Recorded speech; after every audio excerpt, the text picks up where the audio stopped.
আগুনের স্তূপের ওপর বাংলাদেশ, কবে হবে এই অগ্নিগর্ভ পরিস্থিতির শেষ? তার কারণ ঘরে বাইরে বিপর্যস্ত বাংলাদেশে এবার লড়াই জঙ্গি সংগঠনের মধ্যে।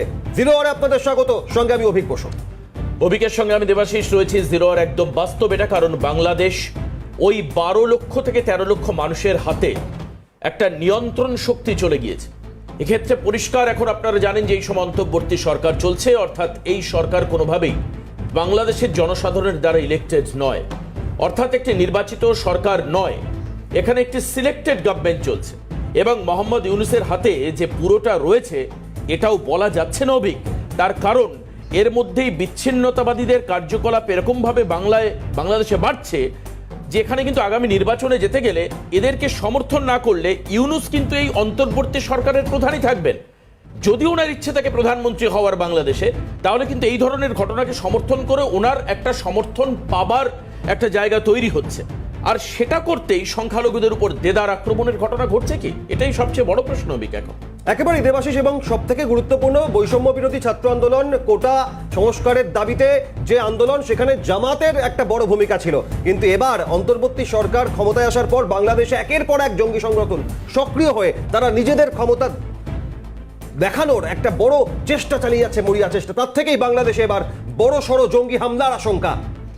একদমই সেই জঙ্গি সংখ্যার বা হামলার যে আশঙ্কার কথা আমরা জিরো আওয়ারে বলছি, তাতে এই বড় সড়ো জঙ্গি হামলার পেছনে কারা রয়েছে সেই বিষয়ে কিন্তু এখন আমরা আপনাদের সামনে তুলে ধরবো জিরো আওয়ারে। অভিক, পর্যটকদের সতর্ক করে অ্যাডভাইজারি যুক্তরাজ্যের। ঢাকা, চট্টগ্রাম, রাজশাহী, সিলেট, কুমিল্লা, বরিশাল, বাংলাদেশের বড় শহরগুলিতে বাড়ছে জঙ্গি সক্রিয়তা। আর এই অ্যাডভাইজারি যুক্তরাষ্ট্রের, সেখানে পরিষ্কার বলা হয়েছে এই যে জায়গাগুলোর কথা অভিক বলল, একাধিক ভিড়ের জায়গাকে এড়িয়ে চলবার কথা বলা হয়েছে বাংলাদেশে খুব প্রয়োজন না থাকলে না যাওয়ার জন্য ব্রিটিশ নাগরিকদের সতর্ক করা হয়েছে। সঙ্গে সঙ্গে বড় শহরগুলিতে, যে শহরগুলির কথা বলা হলো, সেই শহরগুলোতে যাবার ক্ষেত্রেও নিষেধাজ্ঞা জারি করা হয়েছে এবং এই অ্যাডভাইজারি জারি করে সাধারণত মানুষকে সতর্ক করেছে যুক্তরাজ্য, যেখানে বলা হচ্ছে যে বাংলাদেশ সংক্রান্ত যে কোনো বিষয়ে মুভমেন্টের আগে একাধিকবার ভেবে তারপরে কাজ করতে। ইতিমধ্যেই ধর্মীয় স্থান থেকে শুরু করে জনবহুল এলাকা, সেখানে বিদেশি নাগরিকদের যাতায়াতের ক্ষেত্রে ব্রিটেন পার্লামেন্টে ইতিমধ্যেই নির্দেশিকা বিবৃতি জারি হয়েছে। কিন্তু তার পাশাপাশি খুব গুরুত্বপূর্ণ, 1990 সালে, 90-এর দশকে ভারত, বাংলাদেশ, পাকিস্তান, এশিয়ার বিভিন্ন দেশে সক্রিয় ছিল হরকাতুল হুরিয়াত, হুজি এই জঙ্গি সংগঠন। আবারও তারা সক্রিয়তা বাড়াতে, নিজেদের আধিপত্য দেখাতে, কায়েম করতে ইতিমধ্যেই কৌশল শুরু করে দিয়েছে। এই যে জিহাদি সংগঠনের কথা তুমি বলছো, হরকত উল জিহাদি, হুজি, এই হুজি সংগঠনের একাধিক নেতা অভিক এর আগেও আমরা জানি যে তারা নানান রকম ন্যাশনাল এবং ইন্টারন্যাশনাল ক্রাইমের সঙ্গে ইনভলভ ছিল। তারা চট্টগ্রাম বিস্ফোরণ, ঢাকা বিস্ফোরণ, ঢাকা রেস্তোরাঁ অগ্নিকাণ্ড, একাধিক ঘটনার ক্ষেত্রে কিন্তু ইন্ডিয়ান মুজাহিদিন এবং ওদিকে এই যে হরকত উল জিহাদি, হুজি, এদের নাম এসছে। এবং এদের একটা মিলিজুলি জঙ্গি তৎপরতা, মানে যেখানে তুমি হিজবুল মুজাহিদিন পাবে, যেখানে তুমি লস্করি তৈবা পাবে, যেখানে তুমি পাকিস্তানি একাধিক জঙ্গি সংগঠন পাবে, যার সঙ্গে একটা ইন্টার কানেকশন। এটা কিন্তু এর আগেও বারবার করে আমি যদি ওয়ার্ল্ড টেরর হিস্ট্রি দেখি, তাহলে দেখতে পাবো যে ক্রস বর্ডার টেররিজমের ক্ষেত্রে এদের পারস্পরিক সংযোগ, সখ্যতা এবং বন্ধুত্বের প্রমাণ মিলেছে। সেখানে বর্তমানে অভিযোগ উদ্ভূত পরিস্থিতি বাংলাদেশে, সেখানে তো সক্রিয় হওয়াটাই স্বাভাবিক। একেবারে দেবাশিস, এবং গুরুত্বপূর্ণ, একসময় নিজেদের মধ্যে যে কমিউনিকেশন, যে সমন্বয় ছিল জঙ্গি সংগঠনের, এখন হয়ে গিয়েছে শত্রুতা। তার কারণ কোন জঙ্গি সংগঠনের কতটা এখতিয়ার বাংলাদেশে দখলদারি কায়েম করতে পারবে, তার জন্য এই হরকাতুল জিহাদি 1990 সালে সক্রিয় ছিল বাংলাদেশ, পাকিস্তান, ভারতে। 1999 সালে সাহিত্যিক শামদুর রহমানকে হত্যার চেষ্টা করা হয়, সেখানে 10 জনের প্রাণ চলে গিয়েছিল। 2001 সালে বর্ষবরণ অনুষ্ঠানে বাংলাদেশে হামলা হয়, সেখানে বহু মানুষ জখম, মৃত্যু হয়েছিল। 2004 সালে শেখ হাসিনার উপর গ্রেনেড হামলা হয় এবং সেখানেও 20 জনের বেশি মানুষের মৃত্যুর খবর পাওয়া গিয়েছে। 2005 সালে নিষিদ্ধ ঘোষণা করা হলো। শুধুমাত্র বাংলাদেশ নয়, ভারত বা ইসরায়েল, নিউজিল্যান্ড, যুক্তরাজ্য, মার্কিন যুক্তরাষ্ট্র, বিভিন্ন জায়গায় নিষিদ্ধ ঘোষণার পর আবারও মাথাচাড়া দিচ্ছে এই হুজি সংগঠন। ঠিক এটাই যেরকম বাস্তব, ঠিক সেরকম তুমি যদি 6 মাসের প্রিভিয়াস যদি ট্যালি দেখো, তাহলে সেখানে দেখবে যে বাংলাদেশের মানবাধিকার যে সংগঠন, সেই সংগঠন আজকে একটা তথ্য দিয়েছে, আমরা আলোচনা করছিলাম এটা আগেও, যে যেখানে দেখা যাচ্ছে যে গত 6 মাসে নারী নির্যাতন, বিভিন্ন জায়গায় অগ্নিসংযোগের ঘটনা, সংখ্যালঘুদের উপর আক্রমণ, জোর করে জমি কেড়ে নেওয়া, মানুষকে হত্যা করা, অর্থাৎ বিচ্ছিন্নতাবাদী এবং সন্ত্রাসী কার্যকলাপ বাংলাদেশে মারাত্মকভাবে বেড়েছে। অর্থাৎ এটা অভিক একটা রিমার্কেবল জায়গা যে যেখানে কিন্তু বাংলাদেশে একটা অস্থির অচলাবস্থা শুধুমাত্র আজকের দিনে এই চিন্ময় কৃষ্ণ গোস্বামীকে গ্রেপ্তার করবার মধ্যে দিয়ে নয়, আমরা কিন্তু এই যে শেখ হাসিনার পতন 5 আগস্ট 2024 তার আগের থেকেই আমরা লক্ষ্য করতে পারছি। আর অভিক, এই মুহূর্তে আমরা আলোচনার জন্য আমাদের সঙ্গে পেয়েছি ঝন্টু বড়াইক, অধ্যাপক, রাজনৈতিক বিশ্লেষক এবং বাংলাদেশ সম্পর্কে আলোচনা আমরা বারবার করে পাই ঝন্টুদাকে। এখানে দাঁড়িয়ে কিন্তু আমরা আলোচনা করতে চাই। অভিক, যদি তোমার কোনো প্রশ্ন থাকে একেবারে ঝন্টুদা, আমি প্রথমেই জানতে চাইবো যে এই হুজি হরকাতুল জিহাদি তারা একটা সময় বাংলাদেশের চট্টগ্রাম, কক্সবাজারে সেখানে পাহাড়ি এলাকায় প্রশিক্ষণ দিত কাদের মাদ্রাসা সমূহ থেকে বিভিন্নভাবে পড়ুয়াদের নিয়ে এই জিহাদি গোষ্ঠী তারা, জঙ্গি গোষ্ঠী তারা তাদের অন্তর্ভুক্ত করত এবং বারংবার একের পর এক নাশকতা চালিয়ে গিয়েছিল। জঙ্গি গোষ্ঠীর তালিকায় শীর্ষে নাম থাকা এই হুজি তারা আবার সক্রিয় হচ্ছে। অর্থাৎ শুধুমাত্র অন্তর্বর্তী সরকার ইউনূসের জামাত নিয়ন্ত্রিত তা নয়, এই জঙ্গি সংগঠনগুলো চাইছে এবার নিজেদের ক্ষমতা কায়েম করে এলাকা দখলের লড়াইয়ে। ঘরে বাইরে চাপের মুখে বাংলাদেশ, ইতিমধ্যেই আওয়ামী লীগ না বিএনপি তাদের কাদের কতটা ক্ষমতা থাকবে তার থেকেও বড় প্রশ্ন হলো কোন জঙ্গি সংগঠন কতটা ক্ষমতা কায়েম করতে পারবে। এই পরিস্থিতি কতটা ভয়ঙ্কর। একদম তাই অভিক, এদের পার্সেন্টেজ 10%, কিন্তু এরাই কি বাংলাদেশের নিয়ন্ত্রক শক্তি ঝন্টুদা? আমি বলছি দেবাশিস, 163টা দেশে ইসলামিক টেররিস্টের শাখা বিস্তৃত। গতকাল দিল্লির একজন প্রতিনিধি আন্তর্জাতিক বিশেষজ্ঞ সাংবাদিকের সাথে একটা অনলাইন প্রোগ্রাম করছিলাম অনেকটা রাতে, তিনি একটা তথ্য দিলেন যে জঙ্গিবাদের প্রাথমিক ইন্টারফেসটা থাকে ডিপ স্টেট পিছনে থাকে। ডিপ স্টেটের মদতে সামনে একটা ইউনিসের মতো একটা মডেলকে দাঁড় করানো হয়, যে ইউনিস মডেলটা প্রথমে ডেমোক্রেসির কথা বলে, সমাজতন্ত্রের কথা বলে, তারপরে আস্তে আস্তে তার মুখটা উন্মোচিত হয়। তুমি দেখবে চেচেনে যখন সোভিয়েতকে হামলা করার জন্য চেচেনকে মুখ করলো, তখন তার ডিপ স্টেট ছিল আমেরিকা, কিন্তু অচিরেই ডিপ স্টেটের মুখটা উন্মোচিত হয়ে তালিবানের মুখটা চলে আসলো, লাদেনের মুখটা। বলছি এই ধরনের অর্গানাইজেশন গুলোর প্রথম টার্গেটটা হয়তো একটা কেউ থাকে, কিন্তু অচিরেই টার্গেট যখন ফুলফিল হয়ে যায় তখন এটা স্প্রেড করে। তোমাকে আমি পরিষ্কার বলি, বাংলাদেশে 5 আগস্ট থেকে এখনো পর্যন্ত 3,000-এর উপরে জঙ্গিকে, নিষিদ্ধ জঙ্গি, তারা জেলবন্দি ছিল, তারা ইন্টারন্যাশনালি অনেকে ব্ল্যাকলিস্টেড, তাদেরকে ছাড়া হয়েছে। এই 5,000 জঙ্গির মধ্যে গতকালের যে রিপোর্ট, ইউএনের রিপোর্ট, তোমরা চমকে যাবে, যাদেরকে ছাড়াই হয়েছিল ভারতে প্রক্সি ওয়্যার করতে। এরা কিন্তু বাংলাদেশ গঠনের জন্য এদের ছাড়া হয়নি, এরা ছেড়েছিল ডিপ স্টেটের নির্দেশে। ইউনিস সরকার এবং তার সেনাপ্রধানরা এদেরকে ছেড়েছিল ভারতের বিরুদ্ধে প্রক্সি ওয়্যারটা করতে। এই প্রক্সি ওয়্যারে যাদের নাম ছিল তাদের হচ্ছে মুসলিম জনতা বাংলাদেশ, JMJB, 28 জনকে ছেড়ে দেওয়া হয়েছে। হরকাতুল জিহাদি 22 জনকে ছেড়ে দেওয়া হয়েছে। শাহাদাত ই আল হিকমা তাদের 12 জন, ইউবুত তাহিরের 22 জন, আল হিকমার 12 জন, তাসির রেজা কমান্ডোর 5 জন, আনসারুল বাংলা টিম যেটা ভয়ানক আগ্রাগড় ইয়েতে বৈষ্ণবের সাথে যাদের যুক্ত ছিল সরাসরি 18 জন, হিউকুত তাহির 15 জন, লস্করে তৈবা 4 জন, জাইসে মোহাম্মদের 12 জন। এটা এবং এদের সাথে তোমাদের দুজনকে বলছি যে ভারতের ইন্ডিয়ান অপারেশন হেড ইকরামুল হক আবু তালহা, তাকেও ছেড়ে দেওয়া হয়। ফলে এরা যখন ভারতকে টার্গেট করবে, তো ভারতে টার্গেট করাই কি তাদের অনলি এম থাকবে? পৃথিবীর কোনো মৌলবাদের একটা এম থাকে না। এম টার্গেট যখন ফুলফিল হয়ে যায় তখন তারা আভ্যন্তরীণ শক্তি বিস্তারে মন দেয়, যেমন তালিবান করেছে, সিরিয়া করেছে, ISI করেছে। ফলে আমি তোমায় পরিষ্কার বলছি যে বিএনপি এখন কিন্তু একটা ক্রাইসিসে ভুগছে। বিএনপি ভেবেছিল যে আওয়ামী লীগ সরে গেলে তারা ক্ষমতায় আসবেন, এখন তারা তোড়জোড় করছে, কখনো পাকিস্তানের কাছে, কখনো আমেরিকায়, কখনো ভারতে তারা যোগাযোগ করার চেষ্টা করছে যে এবার আমাদেরকে ভোটে ওখানে যেতে সাহায্য করুন। যদিও এখান থেকে এই কথা দেবাশিস, আমি একটা বিষয় বোঝার চেষ্টা করি যে অন্তর্বর্তী সরকার, আওয়ামী লীগের সরকারের পতন, হাসিনার দেশ ত্যাগের পর অন্তর্বর্তী সরকার গঠন হলো মূলত সেনাবাহিনী বা ওই বৈষম্য বিরোধী ছাত্র আন্দোলন, সেখানে জামাতের যোগ রয়েছে বলা হচ্ছে, তারা এবং বিএনপির সমর্থন নিয়ে ইউনূসকে ক্ষমতায় বসানো হলো। আজ তাহলে এই জঙ্গিদের যাদের নিষিদ্ধ ঘোষণা করা হয়েছে যে সংগঠনকে, সেই জঙ্গিদের ছেড়ে দেওয়া বা এই গোটা বিষয়টায় বিএনপি কোণঠাসা হচ্ছে, তাহলে গোটা পরিস্থিতি বাংলাদেশের এই সিদ্ধান্তগুলো নিয়ন্ত্রণের ভূমিকায় কে রয়েছে, কার অঙ্গুলি হেলনে এই সিদ্ধান্ত নেওয়া হচ্ছে? আচ্ছা বেশ, এই অভিকের প্রশ্নের সঙ্গে আরেকটা প্রশ্ন করি যে এই যে যখন জঙ্গি সংগঠনের বিভিন্ন নেতাকে আপনি নাম করে উল্লেখ করলেন যেগুলো যাদেরকে মুক্ত করা হয়েছে, আমরাও বেশ কিছু খবর পড়েছি এর মধ্যে, তাহলে প্রশ্ন হচ্ছে এই যে ইন্টারন্যাশনাল ইম্প্যাক্ট সেইটা কি মোহাম্মদ ইউনূসের পক্ষে যাবে কখনো? তার কারণ সারা বিশ্বের কাছে এটা প্রমাণিত হচ্ছে যে একদিকে যেরকম সংখ্যালঘুদের সেক্ষেত্রে নিরাপত্তা নেই, অন্যদিকে চিন্ময় কৃষ্ণ প্রভু তিনি আইনি সহায়তা পাচ্ছেন না, অর্থাৎ সেখানে আইনের শাসন নেই। অন্যদিকে জঙ্গি সংগঠনগুলো তারা দাপিয়ে বেড়াচ্ছে, বিচ্ছিন্নতাবাদী আন্দোলন শুধু তারা করছে না, জেল মুক্তি করছে এবং ভারতের বিরুদ্ধে তারা ওয়ারের ঘোষণা করছে। এক্ষেত্রে আন্তর্জাতিক ইম্প্যাক্টটা কি হতে পারে বাংলাদেশের উপরে? প্রথমেই বলি দেবাশিস, যে তুমি আন্তর্জাতিক বলতে যাদের বোঝাচ্ছ পশ্চিমী দেশগুলো, আমেরিকা কিংবা ইউরোপের দেশ অথবা মধ্যপ্রাচ্যের দেশও হতে পারে। মধ্যপ্রাচ্যের দেশের এখনো পর্যন্ত তেমন কোনো ভূমিকা থাকে না, ওদের দেশগুলো এত সহজে রিয়াক্ট করে না, কারণ ওরা ইকোনমিক্যালি পাওয়ারফুল হলেও ডিফেন্সে পাওয়ারফুল নয়। আমি তোমায় বলছি যে ডিফেন্স এবং ইকোনমিক্যালি যে অ্যাসপেক্ট গুলোতে পাওয়ারফুল ইউরোপের দেশগুলো বা আমেরিকা, তারা তাদের স্বার্থের বাইরে কোনোদিনও কোনো বিদেশ পলিসি করেনি।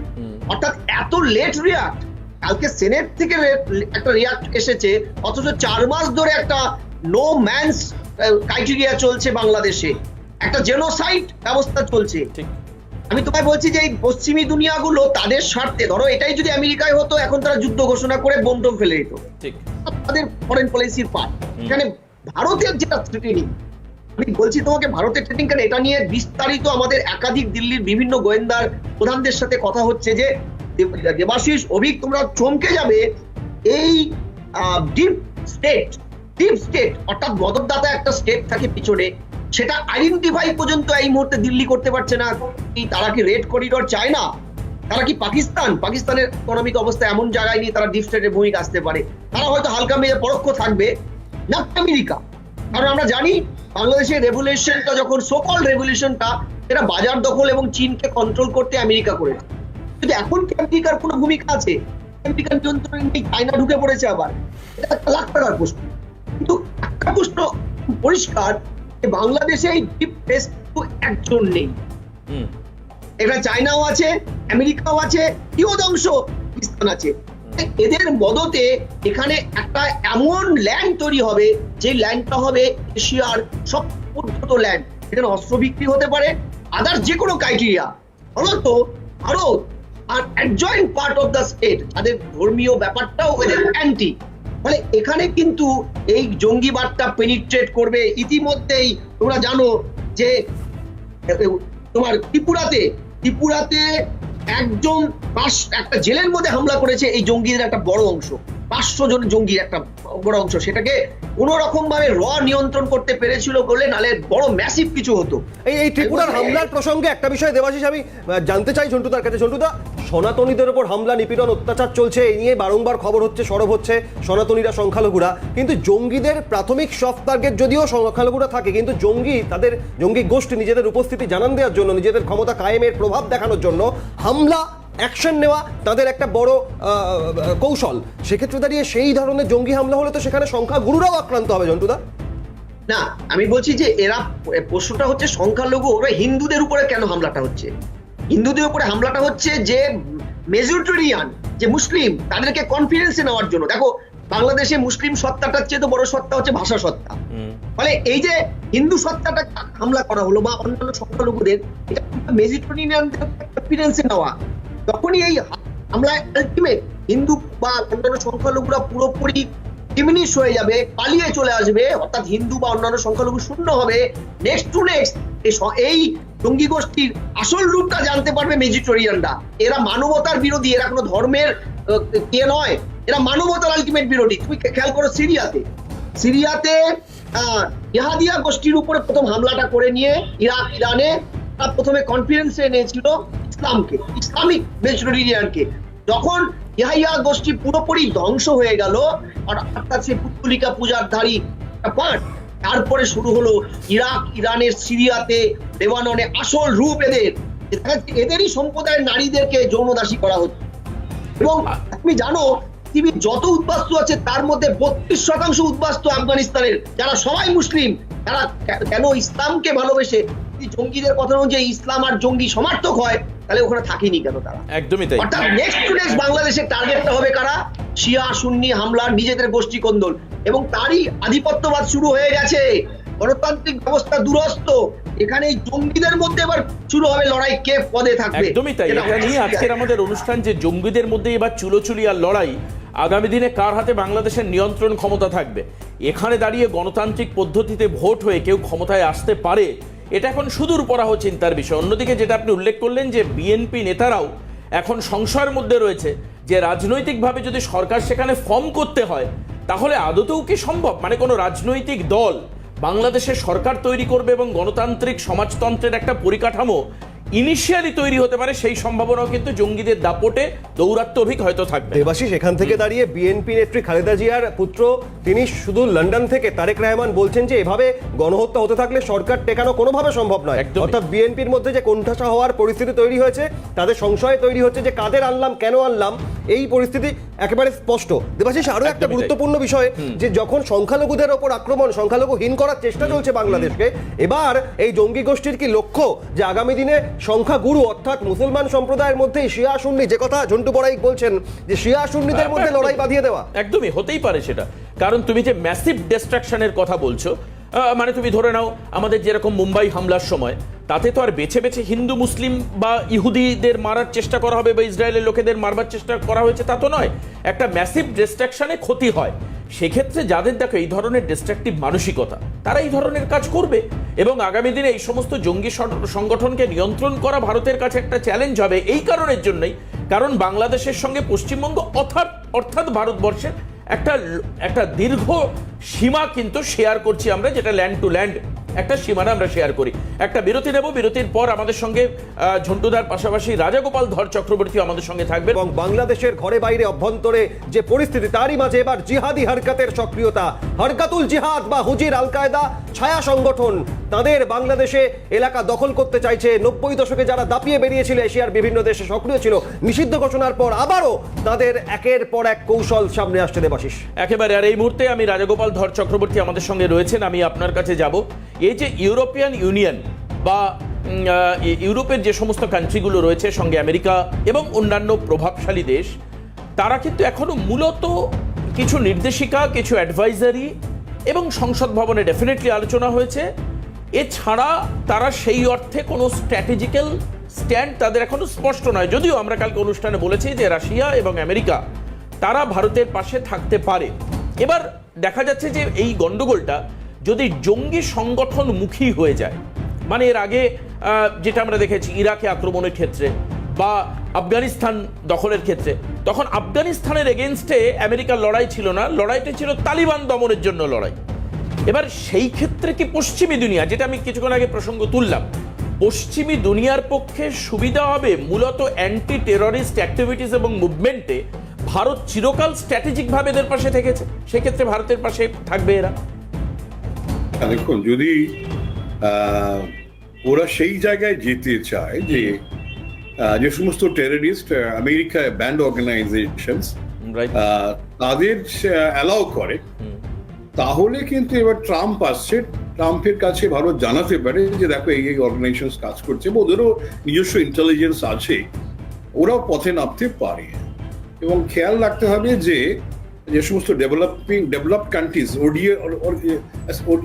যে সমস্ত কান্ট্রিগুলো যারা আমেরিকাকে, যারা বাংলাদেশকে সাহায্য দেয়, তাদের মধ্যে আমেরিকা অন্যতম, বুঝেছেন? বড় অঙ্কের টাকা তারা বাংলাদেশকে দেয় এবং ইউরোপীয় দেশগুলোর মধ্যে ফ্রান্স, জার্মানি আছে, ফ্রান্স, জার্মানি, স্পেনও আছে। যাই হোক, তো এখন যদি এরাও কিন্তু এদের টাকা দিয়ে কিন্তু বাংলাদেশ অনেকটাই চলছে। এখন যদি টেররিস্টরা ঢুকে পড়ে, অনেকটাই কিন্তু ওই টাকা কিন্তু আসাটা বন্ধ হয়ে যাওয়ার সম্ভাবনা থেকে যাচ্ছে।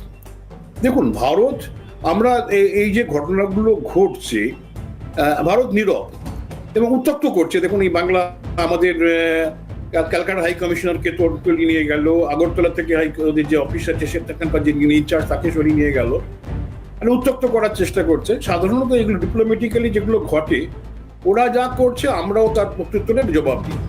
আমাদের হাই কমিশনারকে ডেকেছে, আমরা কিন্তু ওদের হাই কমিশনারকে ডাকিনি। আপনি যদি দেখেন কানাডার ক্ষেত্রে আমরা সঙ্গে সঙ্গে জবাব দিয়েছিলাম। বাংলাদেশের সঙ্গে কোনো প্রত্যুত্তরে আমরা যেতে চাইছি না। আমরা মনে করছি বাংলাদেশ এমনই একটা দেশ, তাকে আমাদের প্রয়োজন হতে পারে। সুতরাং একে দ্বিপাক্ষিক লেভেল আমরা রাষ্ট্রসংঘে পর্যন্ত যাইনি, আমরা রাষ্ট্রসংঘের সাধারণ পরিষদে যাইনি, নিরাপত্তা পরিষদে আমরা কোনো ধরনের প্রস্তাব রাখিনি, আলাপ আলোচনা। বোঝাই যাচ্ছে যে আমরা ব্যাপারটাকে দ্বিপাক্ষিক লেভেলে নিয়ে যেতে চাই, কিন্তু এতে মুশকিলটা হচ্ছে কি যে সেখানকার এই যে নানান ধরনের জঙ্গিরা ঢুকে পড়েছে, জঙ্গিরা ছাড়াও আপনি যদি খালি জঙ্গি বলেন তাহলে বোধহয় সঠিক হবে না, সাধারণ মানুষের একটা বড় অংশ তারাও কিন্তু যে যেখানে পারছে লুট করে ছাড়ছে। কেন হিন্দুরা তো লার্জ নাম্বার, তাদের অনেক সম্পত্তি আছে, সেগুলো যদি কেড়ে নেওয়া যায়, তাদের যে দেবত্বর প্রপার্টি যেগুলো আছে, বহুদিনের পুরনো দেবত্বর প্রপার্টি, সেগুলো যদি লুটে নেওয়া যায়, সেই ধান্দা কিন্তু বহুদিন ধরে রয়ে আছে।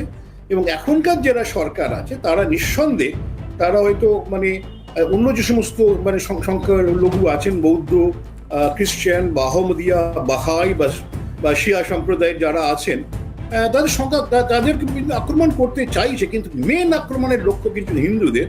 কারণ হিন্দুদের অনেক বেশি সম্পত্তি রয়ে গেছে এবং ওই জন্য তারা নানানভাবে, বুঝেছেন, ভারতকে উত্তপ্ত করতে চাইছে। ভারত যদি কিছু অ্যাকশন নেয় আরো বেশি হিন্দুদের।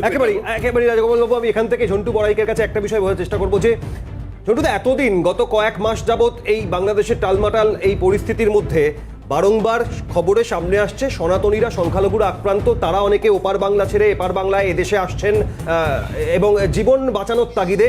এইটা নিয়ে একটা চিন্তা, দুশ্চিন্তা, উদ্বেগ, ভারতের কি ভূমিকা হতে পারে তা নিয়ে আলোচনা চলছিল। কিন্তু তার পাশাপাশি এই জঙ্গিদের সক্রিয়তা, ঝন্টুদা, কত বড় ঝঞ্ঝাট এই মুহূর্তে এই গোটা পরিস্থিতি নিয়ন্ত্রণ, একদিকে সনাতনীদের বাঁচানো, অন্যদিকে জঙ্গি সক্রিয়তা প্রথমেই অঙ্কুরে নিধন করার ক্ষেত্রে। এবং আরেকটাই অভিজ্ঞের বক্তব্যের সঙ্গে জুড়ব, সেটা হচ্ছে বাংলাদেশের কিছু মানুষ, তাদের মধ্যে শুধুমাত্র সংখ্যালঘু নয়, সংখ্যাগরিষ্ঠ মুসলিম সম্প্রদায়ের এক অংশের মানুষ, তারাও কিন্তু এই অত্যাচারের বিরুদ্ধে সর্বোচ্চ, মানে কখনোই এটা হতে পারে না যে 16 কোটির বাংলাদেশে 16 কোটি উগ্রবাদী, কখনো হতে পারে উগ্রবাদীদের পার্সেন্টেজটা কম। এই যে অভ্যন্তরীণ সমস্যা, এটা কিভাবে ট্যাকেল করবে বাংলাদেশ? আমি তোমায় পরিষ্কার বলি, দেখো, যে অনেকে বলছে ইন্দিরা গান্ধী আয়রন লেডির মতন একটা আমাদের এই মুহূর্তে মুখ খুব বড্ড অভাব।